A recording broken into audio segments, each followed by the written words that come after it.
Our hose reels keep your backyard tidy, protect your hose from the weather, and are available in 3 handy sizes, and we're here to show you how easy they are to install. To install a retractable hose reel, start by marking out the drill holes with a pencil. Once you've finished marking, drill the holes using the correct drill bit size. Use a 10mm drill bit for the 20 and 30m hose reels and an 8mm drill bit for the 10m. Insert the wall plugs into the holes and tap in with a hammer. Screw in the 4 included bolts and tighten them with a spanner. Place the hose on the bracket and insert the pin to lock it in place.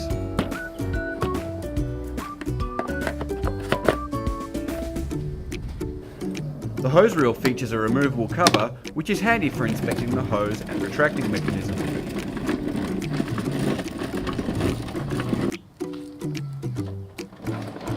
When you're ready to water, pull the hose out to any position and gently tug it to lock it in place.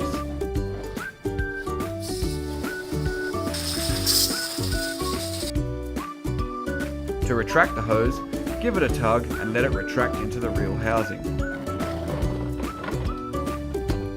Our retractable hose reels are available at Bunnings Warehouse.